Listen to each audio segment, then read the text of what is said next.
అందరికీ నమస్కారం. నా పేరు వెన్నెల. మీరు చూస్తున్నారు టీవీ 360 తెలుగు న్యూస్ ఛానల్. ఈ రోజు వార్తల్లోని ముఖ్యాంశాలు మీకు తెలుసా?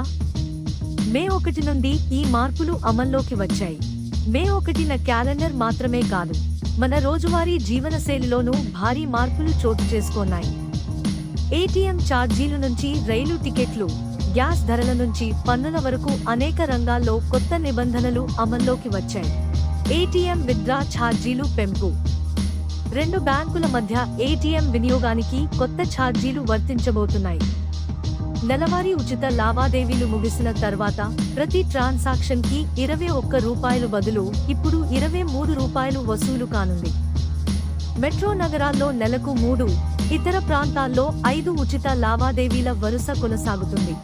గ్యాస్ సిలిండర్ ధరలు మళ్లీ మారనున్నాయా? ఏప్రిల్లో ₹50 పెరిగిన ఎల్పీజీ ధరలు మేలో మళ్లీ పెరిగే సూచనలు ఉన్నాయి.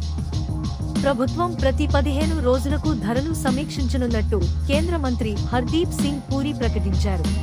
ఎఫ్డి వడ్డీ రేట్లలో మార్పులు. ఆర్బీఎల్ బ్యాంక్, శ్రీరామ్ ఫైనాన్స్ వంటి బ్యాంకులు తమ ఫిక్స్డ్ డిపాజిట్ పాలసీలను నవీకరించాయి. కొందరికి 7% వరకు వడ్డీ లభించనుండగా, సీనియర్ సిటిజన్లు, మహిళల కోసం అదనపు వడ్డీ కూడా వర్తించనుంది. Income tax returns, ITR filing గడువు మొదలు. 2025 నుంచి 26 వరకు ఆర్థిక సంవత్సరానికి సంబంధించిన ఐటీఆర్ ఫారంలు 1, 4లను ఏప్రిల్ 30న విడుదల చేశారు. వార్షిక ఆదాయం ₹50 లక్షల లోపు ఉన్నవారు మే నెలలో తమ రిటర్న్లను ఫైల్ చేయవచ్చు.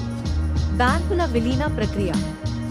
ఒక రాష్ట్రం, ఒక ఆర్ఆర్బీ విధానం కింద 11 రాష్ట్రాల్లోని 15 గ్రామీణ బ్యాంకులను విలీనం చేయనున్నారు. దీంతో మొత్తం 43లు 28కి తగ్గనున్నాయి. ఈ మార్పు ఆంధ్రప్రదేశ్, ఉత్తరప్రదేశ్, పశ్చిమ బెంగాల్, బీహార్, గుజరాత్, జమ్మూ కాశ్మీర్, కర్ణాటక, మధ్యప్రదేశ్, మహారాష్ట్ర, ఒడిశా, రాజస్థాన్ రాష్ట్రాలపై ప్రభావం చూపనుంది. ఈ వార్తలు ఇంతటితో సమాప్తం. తాజా వార్తలతో మళ్లీ మీ ముందుకు వస్తాను.